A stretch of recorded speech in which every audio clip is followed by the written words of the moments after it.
amantii karaa rabbii jannata namanneyne haga feete amala keetii fi qabeenya illee siif kennitu fadhii teessii guuttu keessa jiraachuurra amantii fokkottuu barbaadde sigalee tan jiru fadhii tiyya hunda hacuuccee dhaabbattu ta jannata nanayxu san qabachuurra na wayya. Arra osoo amantiin islaamaa jannata nageessuu gartee kan nan geessine kan taatu taate ani amantiin kiristaanaa jannata nama geessite yoo taate ragaa fi haqaa fi maqaan arge amma kiristaana ta'uuf qophiyan. Maaliif jennaan an amantii islaamaa amantii warra kiristiyaanaa Jehovah's Witnessii amantii barbaade osoo arra jawwee gabbaruun jannata nama neeyte qabatamaan ragaa qabaate an islaamummaa tana gadhiisee gartee amantii sun qabadha yoo tun nan baasne maal kara jannataa yoo nan geessine maaliif yemma jibba islaamummaa irraa qabaadhee osoo hin taane amantii hegereetiyyaaf jannata naneetu qofa filachuutu narra jiraata garuu hin jibbu takkallee taboru bu'aa naa qabdu jaaladha akkaasi tole mee ati waanin si gaafadhu dhiifama wajjin nan danda'a laata?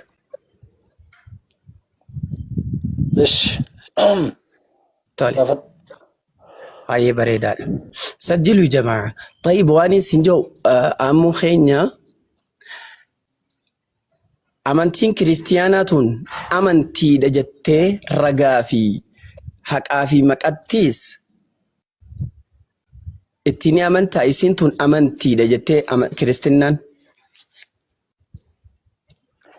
Amni koo guyyaa ganama kaasnee aswaa turres marran olayyuu. Hayyee. Ani akkuma nama sitti dubbadhedha. Suuraa Aalimiraan sadiirra lakkoofsa lamarratti maal jedhaa? Rabbiin isa malee dhugaan gabbaramaan hin jiru inni jiraataa waan hundaan dhaabbataadha jedha. Kanaafanii Rabbiin isa tokkicha ta'e sanaa isa gabbarsuun dhugaan isaaf malu isa saganni dhugaan isaaf malu sanaa fudhachuudhaaf qophii ta'e hin jira si galeera musliimummaa jechuudha. Okay. Warri komantii barreessan fadhu hirribaa ka'u fadhu du'ee qabriidhaa haa ka'u isin maaltu isin jarjarse hoo maali rakkoon keessan maaltumaa isin dhibee maaliif hin beektanii? Kanaaf narratti duulaa jiru. No, nam tokko sirratti hin duulu abshir jee nam tokko sirratti hin duulu ammoo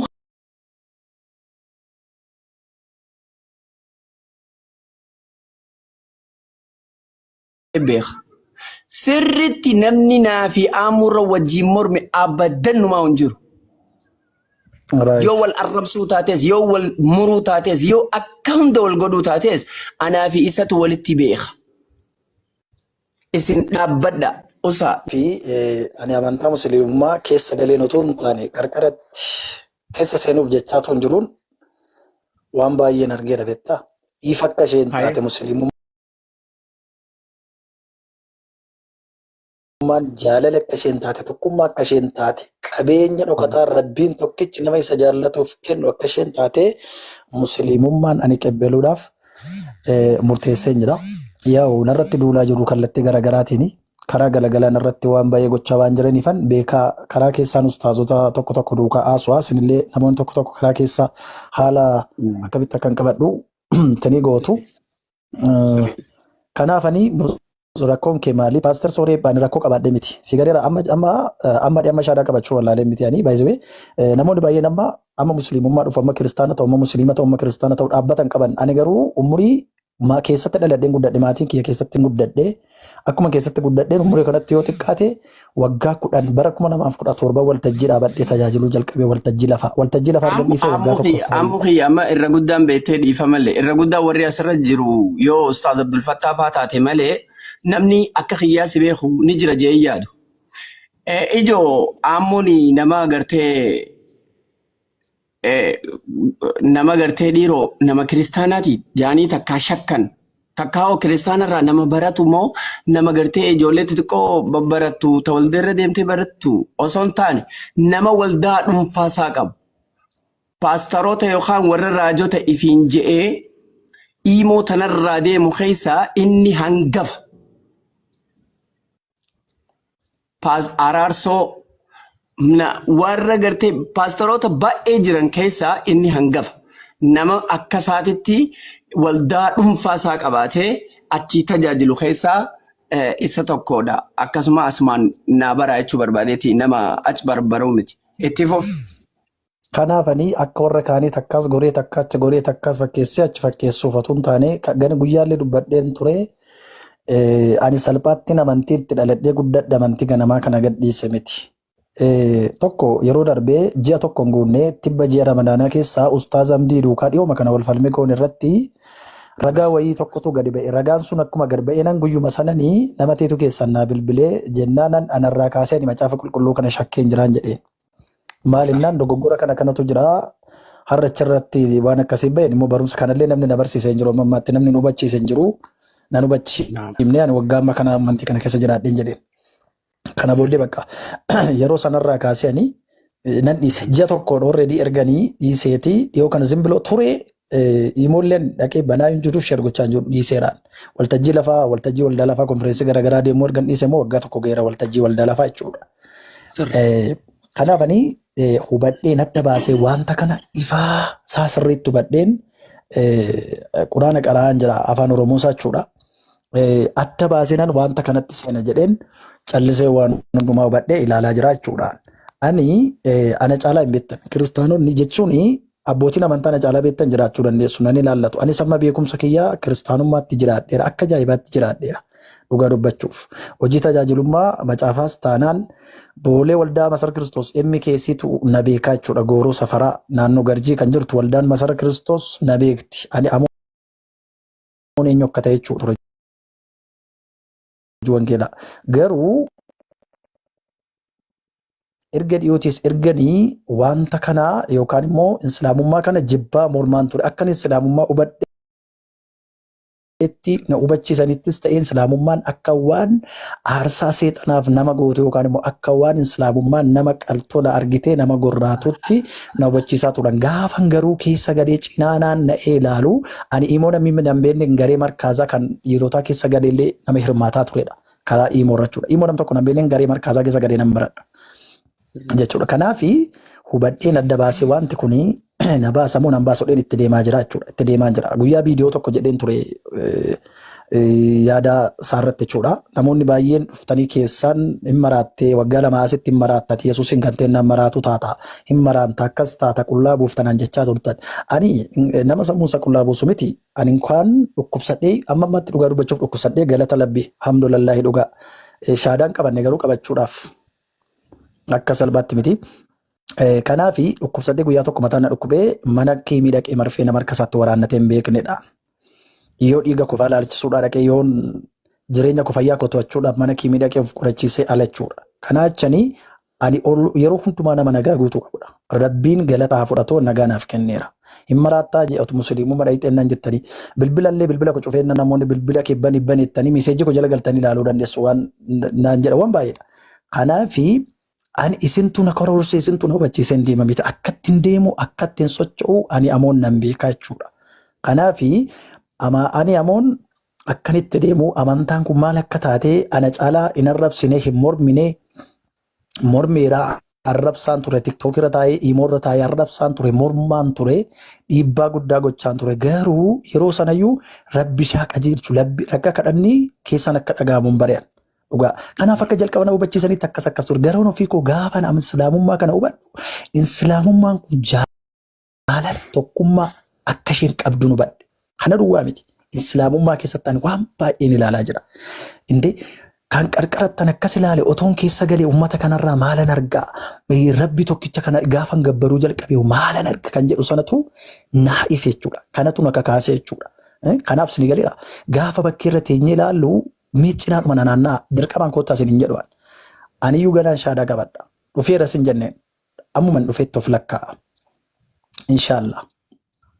Inshaallah tabaarakallah labba akka godhu nan beeka. Kanaafi namoonni simbiloo waa'ee amantaa namarree dhiisaa namallee hin arrabsina amantaa namallee hin arrabsina tokko lammaffaa warri kiristaanaa ofii keessanii waliif hin galle waan ta'eef anaan nagashuudhaaf har'a nan barbaadan kaleessa yoggaanan tajaajila dhiisee ture yoggaananii tajaajila dhiisee ture namni bilbilee maaf tajaajila dhaabdinaan jettan hin jirtan har'a gaafan dhufu sirriitti mi'aayinatti fakkaata dhimma kun qabdanii ana beeka karaa na baasu natu beeka karaa na baasu sanarra immoo nan deema.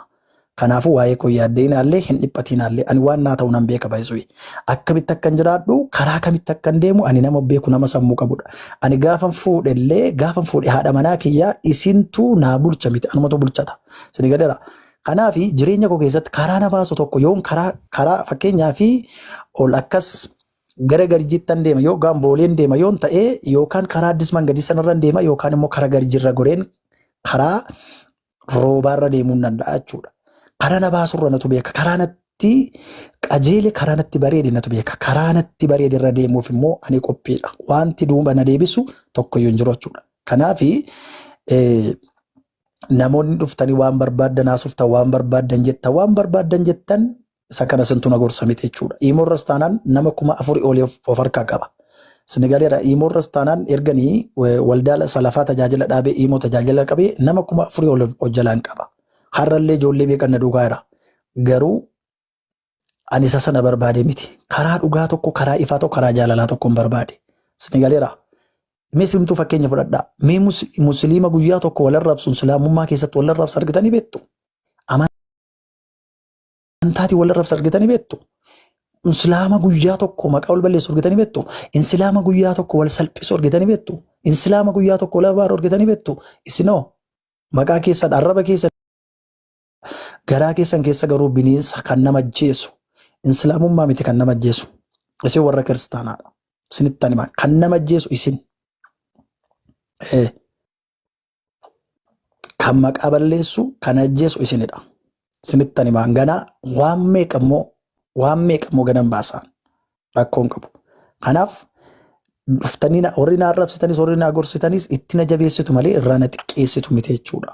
Ani duubatti hin deebi'u wanti duubatti na deebisu hin jiru.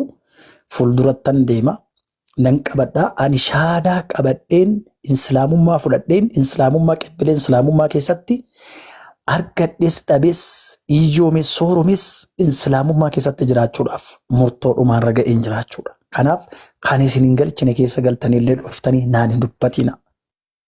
Yakka. Nam tokko warri kaleessa iddoon jiru hin beekne har'a bilbila keenyaa ergattanii karaa tiktookii meeqa dhuftee na gaafachaa jirtu. Kaleessa namni dhufee na gaafatee jiru. Kaleessa yeroo wanti garagaraatu kanammoo yoo rabbi tokkichi nama ibse malee nam tokko dhufuu hin danda'u. Rabbi yoo isin hin ibsine dhufuu hin dandeessan tasuma. Ana ofirratti argeera. Ana caala namni mormi hin jiru. Ana caala namni waan meeqa ta'e hin jiru. Ani garuu ofirratti argeera. Islaamummaan maal akka seentaati ofii kiyyaan ofirratti arge. Sinigaleera. Islaamummaan birrii naa kennuu hin qabu. Islaamummaan waan naa laatu hin qabu. Birriitiin islaamummaan nama bitu. Amoodhaan dhufee kottu iimoorra dhiisii iddoo akkasii kana dhiisii nutu si jiraachisaa nutu kana si godha namni guyyaa tokko natti dubbate jiru. Tasuma nama nan iyyuu utuun nan dhufa iyyuu. Sinigaleera.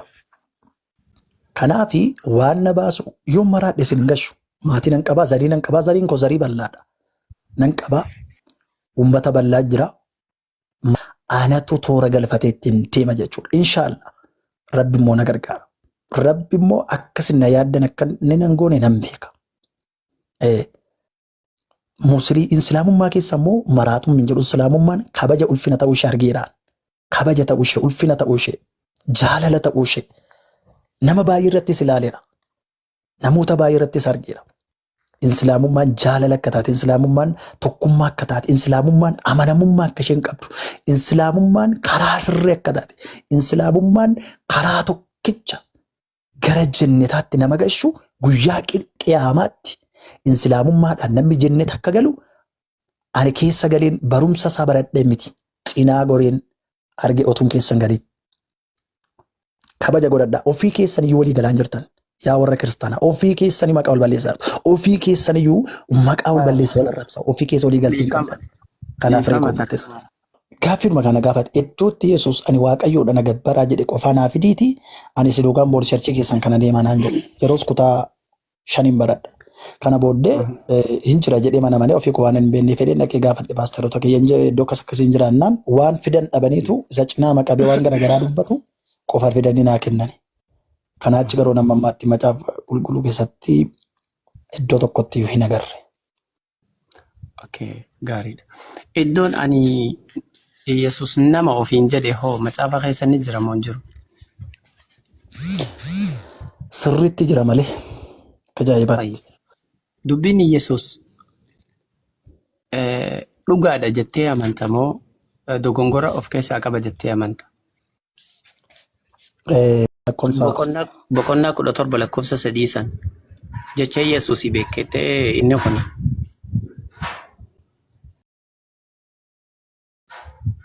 Okay, rakkoon qabu. Akkas jedha.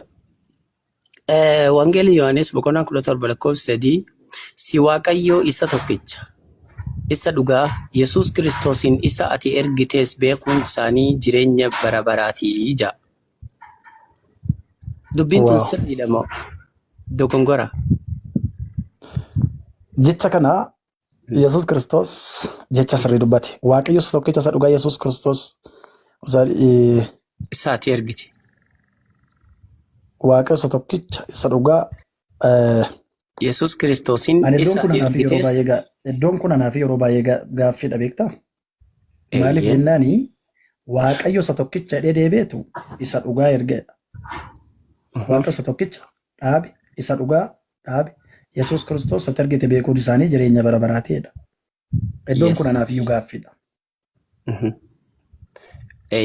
Amma fakkeenyaaf akkana jechuun akka macaafa hundarratti jiruttis afaanuma barbaadanitti yoo jiranittis yoo ilaalle si Waaqayyo Yesuustu dubbachuu jira beektaa asitti.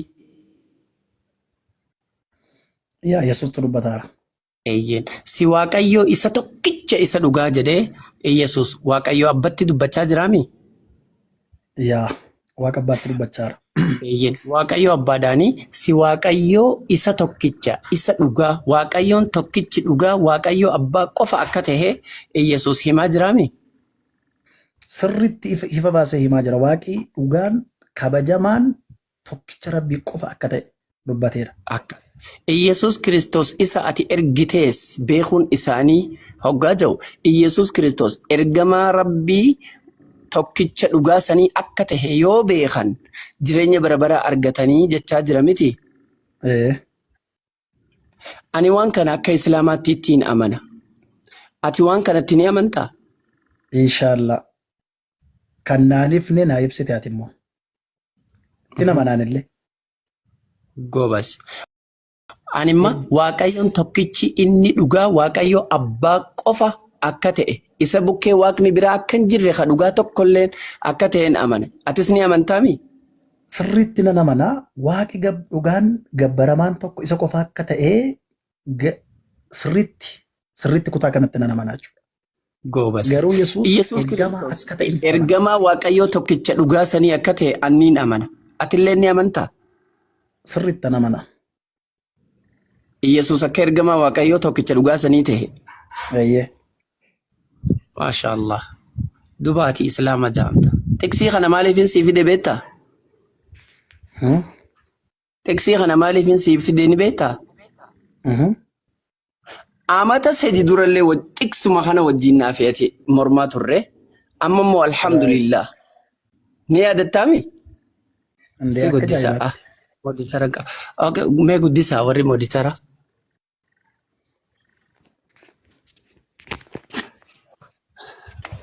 Laala ijoo wanni kuni aamoon of keessaa fuudhee waan ta'e miti. Kun akkas jedha. Waaqayyoo isa tokkicha isa dhugaa dhumatee jira. Yesuus Kiristoosiin isa ati ergitees beekuun isaanii jireenya bara baraati. Jechuun Waaqayyoon tokkicha inni dhugaa Waaqayyo abbaa qofa akka ta'e dubbachaa jira. Yoo Waaqayyoon tokkichi inni dhugaa Waaqayyo abbaa qofa akka ta'e ati beeyte Yesus Kiristoosin isa ati ergitees jechuun Yesus Kiristoos Waaqayyoon tokkichi dhugaa Waaqayyo abbaan sun akka erge inni ergamaa Waaqayyoo tokkicha dhugaa sanii ta'uu yoo beekte jireenya bara bara argatta. Gabaabumatti ashhadu an laa ilaaha illallah laa macbuuda bihaqqin illallah Waaqayyoon tokkicha isa dhugaa je ka dhugaan gabbaramu isa jechuun laa macbuuda bihaqqin illallah isa tokkicha malee haqaan gabbaramu akkan jirre yoo beekte Yesus Kiristoosin isaati ergitees jechuun